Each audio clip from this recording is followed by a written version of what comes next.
Good morning and welcome to the first panel of the day. And Shireen, thank you very much. We've called this panel Financing the Energy Transition. Now, those are simple words to describe a not so simple challenge. How do we get enough finance today as well as tomorrow, right across a market that's both complicated and new? With the energy transition, there's an urgent imperative to provide finance for new types of assets and new activities where we don't have the benefit of history to help us understand and monetize the risk that's involved. But of course, at its heart, finance is about taking and mitigating risk. With the energy transition, however, we have to do it in uncharted waters. And it needs to cover everything, the global north and the global south, which start from very different points, cities and rural areas with very different needs, systems such as energy, food, transport, shelter, with very different requirements. It's just not straightforward. I often find myself saying that the sector has to be a pioneer while still operating within regulatory and fiduciary constraints and mindful of the economic impact of what it does. So a challenge, yes, but an exciting one. Our panel will put a spotlight on some of the ways finance is being mobilized for the energy transition today, with tomorrow firmly in its sights. Now, we have a really interesting panel. I know that because one of my panelists is an ultra marathoner and triathlete. Another is a graduate of Strathclyde, one of the universities here in Scotland, though not from Scotland. Another panelist is a sometime organic farmer, and another has lived off-grid for over 10 years. So I admire them all for those reasons, but I'm not going to tell you who's who in relation to these activities, intriguing as they are, because I want to introduce them in relation to their professional focus. To kick off the panel, I'll ask each in turn to draw on their own experience in the ASEAN countries in financing the energy transition. I'll then open things up for more general discussion and we'll see where that goes. So let me start with the introductions and start actually with Helge Beerten.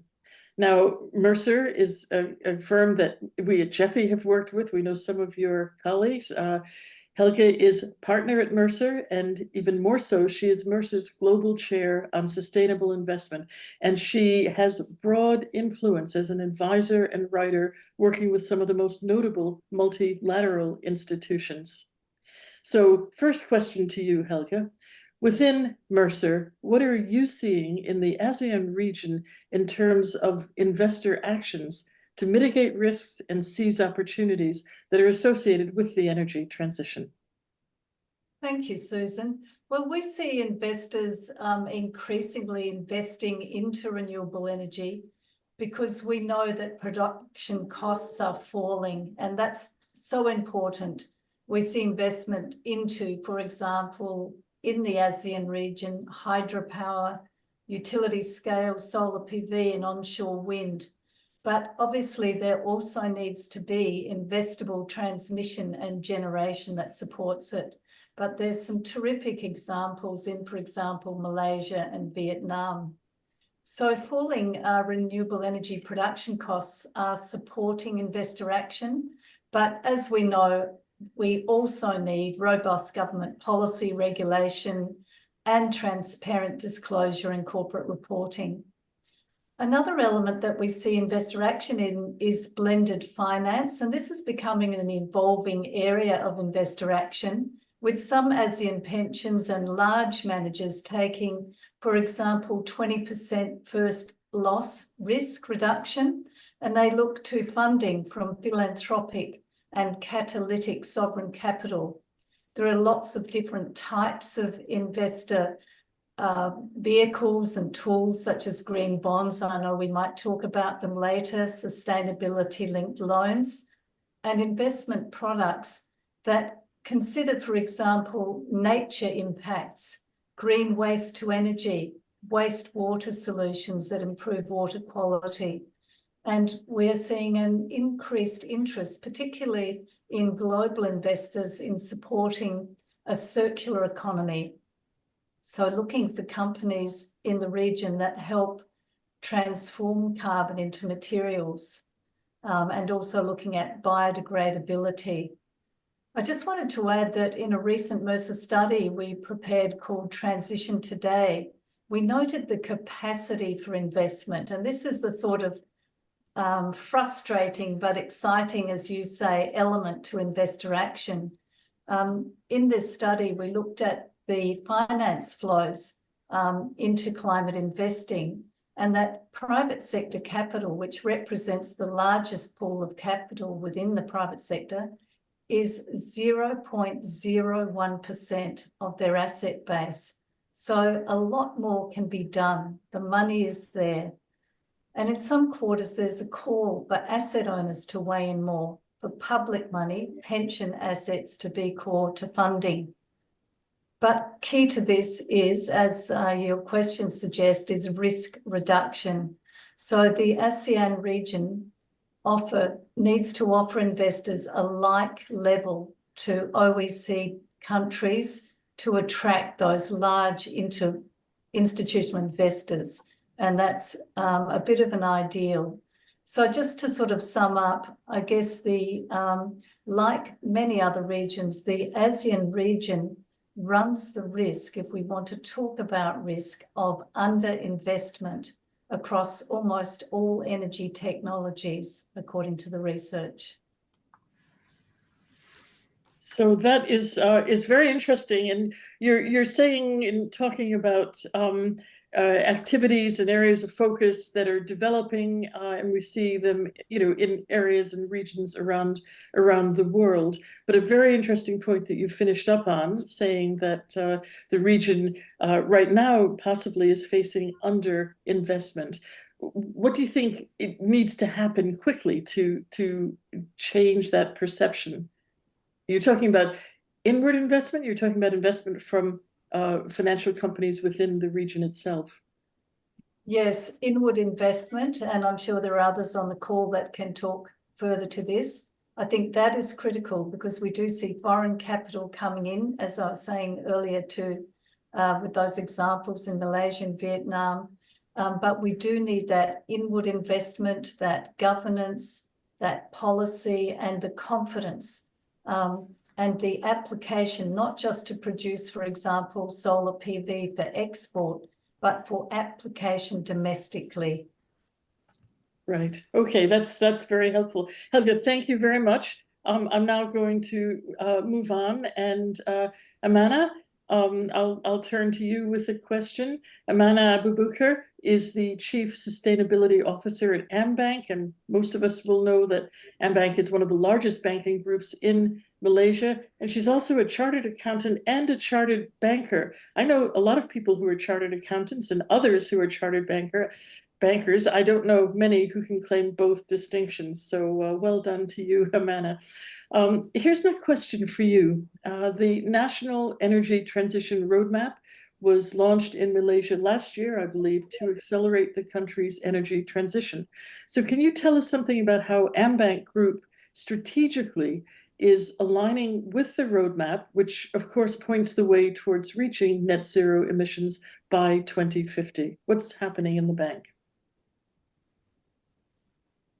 Good morning, Dame Susan Rice, my colleagues on this panel, and all participants joining us this morning. Thank you, GEFI, AICB, and UNEP-FI for inviting and allowing me to be part of this very important discussion on enhancing energy security in the region.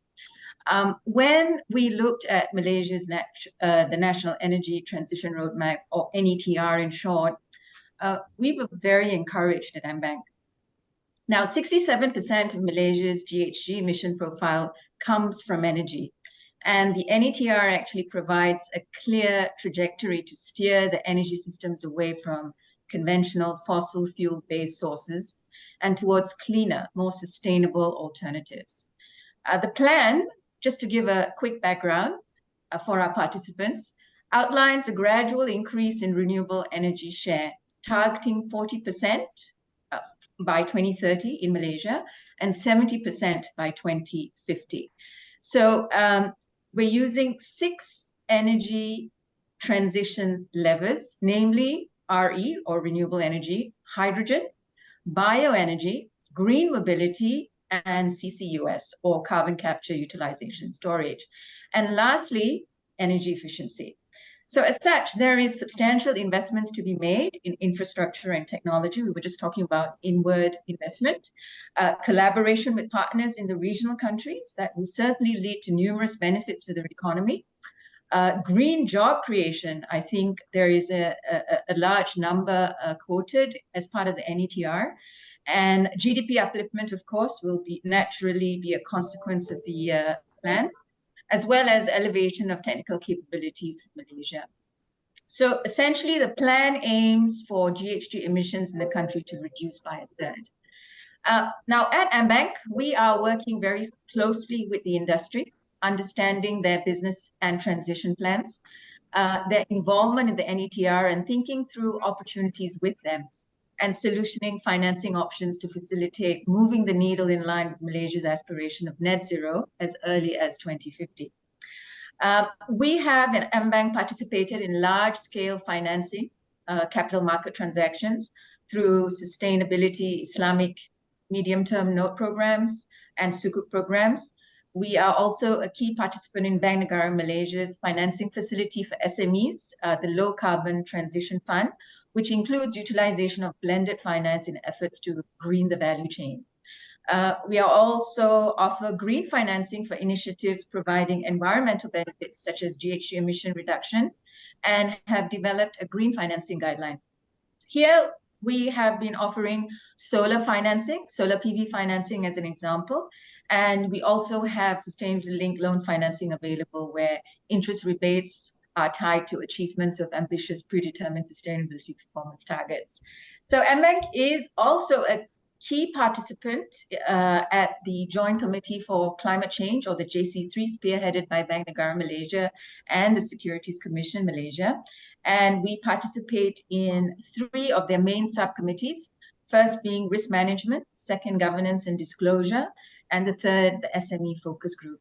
And we're also participating in some of the working groups on risk management as part of the subcommittees. We acknowledge that our transition plan at AmBank is as good as the transition plan of our customers, and therefore we're extremely excited to support the NETR. There are challenges nonetheless. The science and the technologies are new, some untested. Risk appetites will be focused on avenues that are bankable and cash flow generative. And as such, much effort is needed from the government to support through policies and frameworks to create that stability, and also provide incentives. Private equity risk participation and sharing of the risk is important, working with partnerships. And of course, we're looking for blended financing structuring to come into play in the short term and medium term. That we think would assist the country's transition plan significantly. Amanda, thank you very much. Let me just pick up, there's lots there to unpack, but just one point that came close to the end of your comments. You talked about a blended finance structure, the need for that. Do you just want to say a little more about what you're talking about there? I think we've started a little bit with, as I spoke earlier, Bank Negara Malaysia has started for SMEs a blended finance structure where there is participation within the private sector and the public sector. So in that particular structure, it's a 50-50 partnership between the public and the private sector, which is Bank Negara funds, as well as funds that come in from the financial sector. So having said that, though, I think more of these kind of structures are definitely needed in order to support financing structures in order to help along with the NETR. So I hope that helps a little bit. Yes, it does. Thank you very much. Just wanted to get a little more detail around that. Next, going to turn to another panelist who is from ING. That's another firm that GEFI works closely with over the years. And I've been given permission not to practice my Dutch pronunciation. So I'd like to introduce Martin Hugewerf, who is Head of Sustainable Finance for APAC at ING, and he's a leading voice on achieving environmental and social impact at scale by doing it commercially, which reminds me of a phrase that I have from years ago working in America, which is doing well by doing good. and that's part of what the focus is here. Martin, as a large global bank considered by many as a leader in sustainable finance, what is ING doing in the ASEAN region to transition the most carbon intense parts of its portfolio towards net zero? Yeah, thank you very much, Susan, and indeed a pleasure to join this panel. Thank you for having me. You position ING as a leader in this space. I think we need to work together and collaborate, and I think we'll have a few questions later on collaboration. But let me quickly take a step back. If you look at an ING, we are certainly here in the Asian region, we're very much a wholesale bank.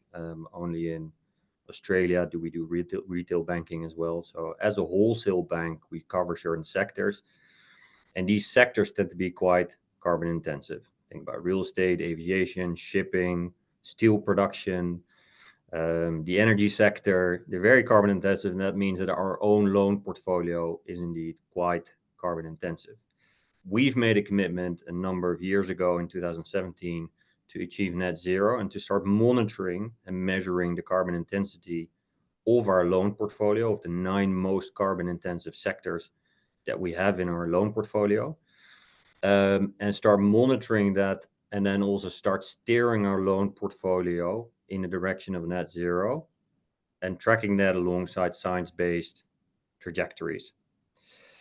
That is a big part of our overriding strategy. It's achieving net zero in our overall loan portfolio. Amongst others, what we've started doing last year, also here in the Asian region, is create client transition plans. So we analyze on a client-by-client basis what sort of transition plans our clients have in place today and how they are going to deal with the energy transition over the next number of years, and whether they have 2050 targets, interim targets 2030, for example, and what sort of capex they're going to roll out to achieve those targets.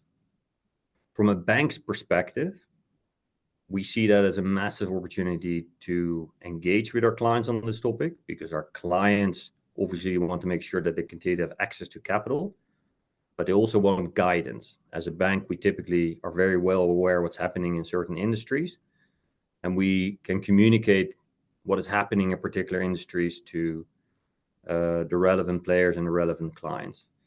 So stakeholder engagement and specifically client engagement is an overriding tool of what we're doing. Obviously, as a bank, and some other banks have some of these exclusion policies, of course, as well. I think we're one of the leaders in terms of our coal policy. By 2025, we will not finance any coal-fired power anymore. We were one of the first banks to come out with an oil and gas upstream policy on reducing that exposure as well. And most recently, we made a commitment to triple our renewables portfolio. So these are all sort of underlying drivers that help with the energy transition here in the region as well. Now, something that's within my remit is the sustainable finance commitments of ING. And I know we'll be talking about green bonds, sustainability-linked loans later on during this panel discussion, but ING also made a commitment to put 125 billion euros per year to work in sustainable financing. So if you look at the sustainable financing markets today, as they are defined, we really talk about green bonds, social bonds, sustainability-linked loans, sustainability-linked bonds. So it's really cut across both loans as well as bonds. And ING made a commitment to mobilize 125 billion euros per year by 2025. So it's an annual target. Last year, we achieved 115 billion euros. So we're well on our way to achieve that target. Many other banks have similar types of targets. And it is an important topic because it allows us to go to our clients and incentivize our clients to transition. So within that energy transition, from our point of view, yes, we should be financing clean technologies. We should be financing renewable energy projects, but we should also be incentivizing our or more carbon intensive clients. So again, think about steel producers, to reduce their carbon footprint. And we can do that through certain sustainable finance products. And I'm happy to touch on that later as well. Good. So thank you very much for that. In with ING making its commitment next year, no more finance for coal, generation, being fairly aggressive in time terms and in terms of upstream finance and so forth. Do you get much pushback? I mean, have your board, have your colleagues been taken into conversations about how can you do that and what does that do to the economy and that kind of thing? Or is everybody just jump on board? Well, I mean, so I joined ING 4.5 years ago. So over the past 4.5 years, I've not necessarily seen it as an issue. Now, what is interesting, I think, to note, of course, is that if you want to create environmental impact in today's sort of Southeast Asian region, is obviously dealing with the amount of coal-fired power that's being built up and ensuring that there's a sort of a managed or an accelerated phase out of those coal-fired power plants. Now, for a bank like ING, touching on the coal topic is incredibly sensitive. So that is something that we will likely not be involved with, rightfully or wrongfully, if you will. But there's other organizations obviously dealing with that, and that's an incredibly difficult topic to deal with. But I don't, for example, foresee ING leading on that one. Okay, no, that's very helpful. Thank you. Let me now turn to Rizal, who's been quite patient. So I'll introduce Mohammed Rizal Azmi, who is currently heading business development at BCX in relation to Bursa Malaysia. And he's playing a key role in the future of voluntary carbon trading. Now, he's an engineer by training and has worked in a lot of different sectors. So we've seen the world through different lenses. You've worked in manufacturing and power, in the energy efficiency sector, and as an entrepreneur. So very interesting background. Rizal, from an investment perspective, can you tell us how Bursa Malaysia has demonstrated its commitment to facilitating the transition towards renewable energy and the low carbon economy in Malaysia? Okay, thanks very much, Susan, for the kind introduction. Now, in the tabling of Budget 2022, the government of Malaysia actually mandated Bursa Malaysia to implement the voluntary carbon market. And this would pretty much serve as a precursor or introduction to the carbon markets in Malaysia before a compliance carbon scheme can actually kick in. So hence, on the 9th of December 2022, the Bursa Carbon Exchange, or BCX for short, was launched and held its very first auction of both global nature-based as well as global tech-based carbon credits just about 3 months after that. And we had quite a good response, actually, particularly from the financial institutions, including MBank, who is in the panel today. And this is despite the very nascent stage of the market in Malaysia. And now the VCM is a very important tool in sustainable financing.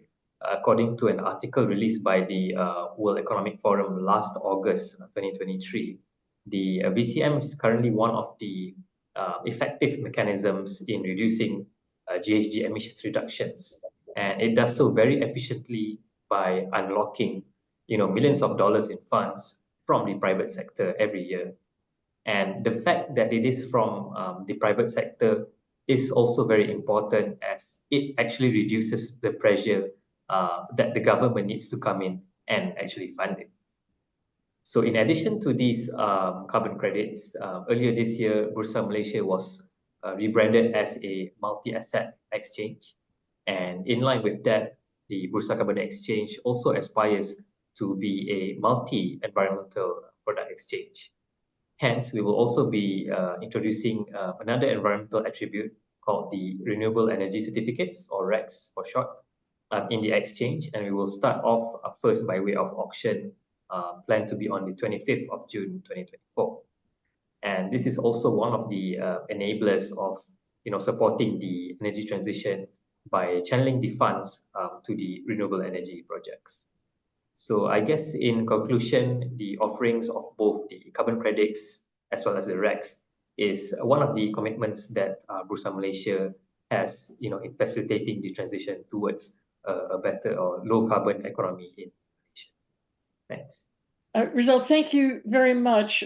You've said that there has been really quite good response to these early forays into into both the carbon credits and the renewable energy certificates. Sometimes at the beginning of something new, you get a flurry of interest and activity. Do you see that interest being sustained over time? How are you trying to keep interest in this? Yeah, so we do actually have a lot of capacity building to be done, because the mandate given to Bursa Malaysia is not just to develop the platform, but to develop the entire ecosystem. So we've done a lot of engagement sessions, webinars, roundtables, forums, to ensure that the corporate Malaysia is very well educated in carbon markets as well as the REX markets, which we will launch at the end of June. So there have been, I guess, much better responses as we move through time, and we hope to get more and more participants on board to help support this carbon credits or the REX as being traded in the platform. Okay, well, good luck with all of that. So thank you for giving us these quite different perspectives. They speak to a lot of activity and a lot of actual positive action, not just people talking about doing this or that, but actually organizations out there doing it, which is really, really good. Several of you talked about whether it's in the context of hybrid finance or just the context in which you're operating, the importance of policy, in regulation and private finance as well. So it's bringing a lot of elements together. I spoke at the beginning about you're all operating at what I call the frontier in this area. So I'd be interested to hear from any of you who'd like to come back on this question. What about the regulators? What about government? Are they able to, are they motivated to try to operate at the frontier as well? In other words, are they going as fast as those of you who are trying to provide finance or trying to introduce new programs, or faster possibly? Would anyone like to come back and talk about that? Helga, you've got a smile, so let me turn to you. Smiles are good in this world.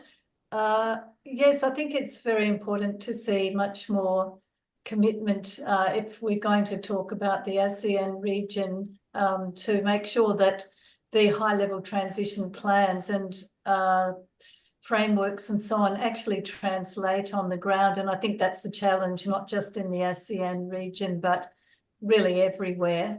And it is interesting to really come to grips with the way in which a robust policy and regulatory environment is needed to take into account the sheer variation within a region, within a country. For example, if we think about transmission, it's a huge challenge within a single country, the extent to which the transmission infrastructure can be either repurposed or decommissioned.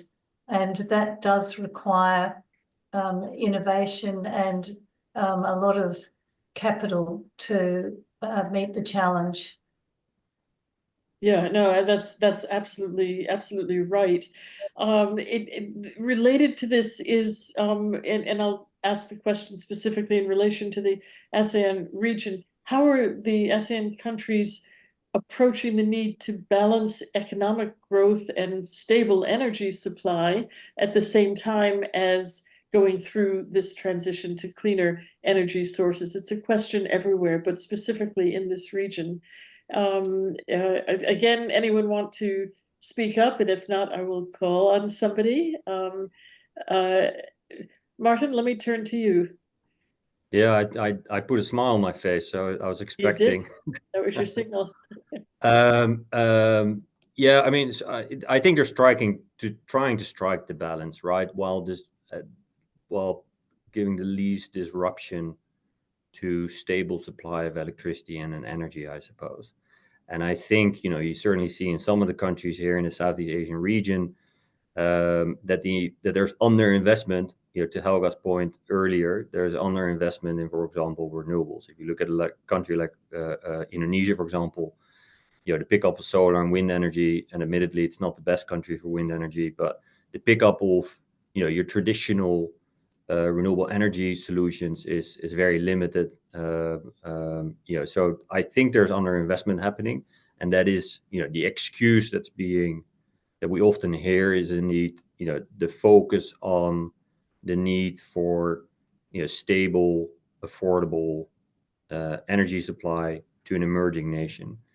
Now, linked to that, perhaps worth mentioning that in the context of that, we see a lot of conversation around transition finance. So there's a lot of talk in the market around how do we provide more financing for transition, acknowledging especially this particular fact that we're talking about now. In our view, and in the Loan Market Association's view, the existing products that we have, sustainable finance products, and we talk about green bonds or green loans, sustainability linked loans, for example, already help with transition.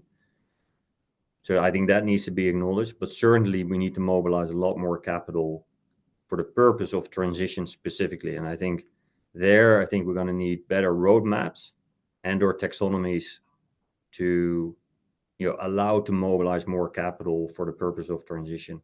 And these roadmaps, they have to be very localized, right? So to give you an example, hybrid vehicles in, for example, Indonesia would be a great transition asset, if you will, or an asset class, whereas hybrid vehicles in Norway would not be, because they already have 90% plus pickup of electric vehicles. So for Norway would be a step back, for Indonesia would be a step forward. So you need to have these sort of localized transition roadmaps or taxonomies. And I think that's where the regulators can step up and need to take action. Okay, no, that's I think you're absolutely right. I mean, this is about place as much as anything else, and the different needs in different places. Can I move on possibly to another theme, which is very close to my heart?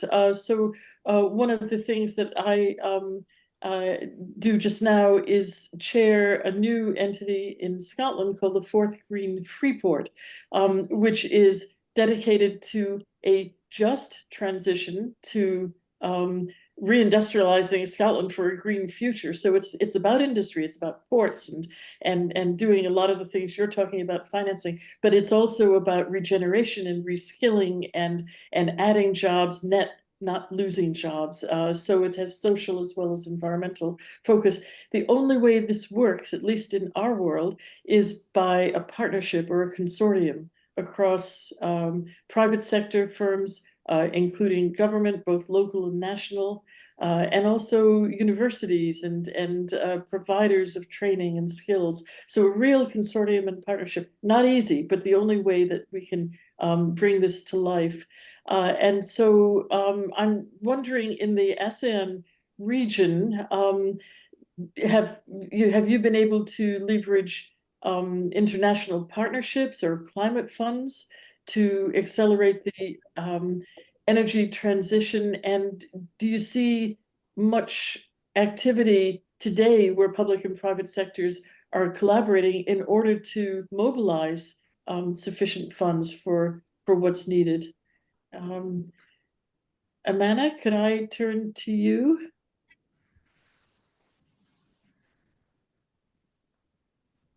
Certainly, I'll give that a try. Good. But I guess Here's the smile. Right? I think Susan, I think that's a very key, important point that I think the countries in the ASEAN have to pick up quickly and then do. I think some have been more forthcoming in terms of being proactive in those in that measure, but I think a lot more needs to be done in the other countries. But I think we have to come to the realization that, on the point earlier, is that there are a lot of political and economic challenges within each of the countries, and the region is extremely complex, right? I think the ethnicities, the religions, the cultures all differ, and we have to find some common point in terms in order to have these kind of discussions. So certainly international partnerships can facilitate, the transfer of, say, for example, learning and sharing from the perhaps more developed nations like China as well as Korea, for example, who can share information and technologies with the ASEAN region on, say, hydrogen. So I think more of that in terms of being able to cooperate and deploy renewable energy technologies more rapidly and efficiently is certainly necessary. I think, as I said, some countries have started, but I think more needs to be certainly done in this particular space. So collaboration is really important, and providing guidance, as Martin mentioned before, is really, really important. Risa, let me turn to you, and thinking about the development of a carbon credit and wider market. I asked before about how open the doors are, but what else is needed to, and who do you need to be supporting what you're doing to make this work further and faster? Thanks, Susan. Yeah, perhaps I can also just add a bit to the previous question on the private and public partnership, because it's also what we are seeing at the moment for actually the first Malaysian nature-based carbon project upcoming to be auctioned. And this is also an important collaboration because this project is called the Kuamut Rainforest Project, and it's located in the state of Sabah in East Malaysia. Now, the developer here is Permian Global, which is a highly regarded carbon project developer based in the UK.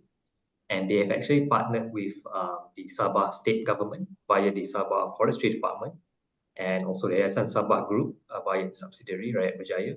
And they also have operational support on the ground from groups such as Pakos Trust and Southeast Asia Rainforest Research Partnership. So this is quite an important element to have because, in Malaysia as well as in the ASEAN region, we do not have much experience in developing these sort of carbon projects. So having someone like Permian Global coming over here and developing this project in partnership with the local government as well as the local parties, this actually enables this carbon project to be developed and to unlock the funding from these types of carbon projects. And this is quite a monumental time for Malaysia, as we actually host the first sales of this Malaysian nature-based carbon credits by way of auction at the end of July this year.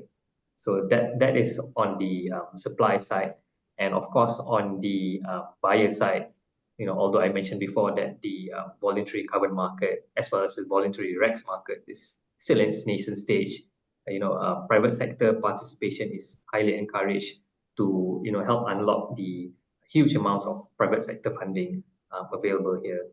And while there are already quite a number of projects, decarbonizing projects that you can do on your own to actually reduce your direct emissions, we also have to realize that there are still a lot of limitations in terms of technology as well as developmental barriers.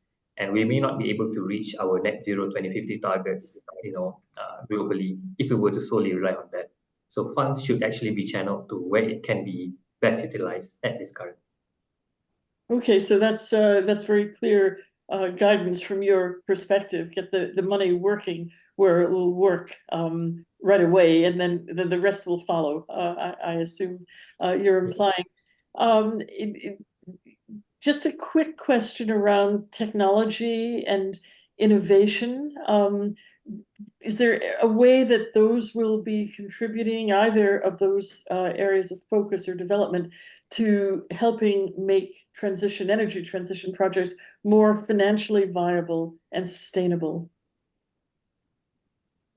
Does anybody want to pick up on either that? Is technology going to help with this? I mean, Rizal, let me just turn back to you in this space. Yeah, I guess technology is definitely how to say it, a requirement today, to actually move things faster and at scale. if you look at innovation as well, there's a lot of innovative ways to actually support the transition as well as sustainable financing. Now, I can also share that at least under the carbon markets, one of the models that we are considering in the not so near future is an IPO type of framework to actually financially support the development of these carbon projects from the capital market. So just like the stock market, you can actually purchase shares in these carbon projects and choose to either get a dividend in the form of a carbon credit or cash or even a mix of both. Of course, this is still under discussion, and we will also engage with our participants, with the private sector, and find out about the interest and also what could be the barriers in implementing this type of innovations. Good, thank you very much. We are nearing the end of the sessions, so what I'd like to do is ask a final question, the same question to each of you, but I'm going to ask you to take no more than a minute each to give me a response, so short and snappy. Now, I often hear anyway, it's said that there's plenty of money around, but it just has to get to the right projects and activities, and that's part of what we're exploring here. If there is money to be unlocked, as it were, what's the single action you think could be taken this year, right now, to help unlock more finance in the ASEAN region for the energy transition? Helga, let me come back to you.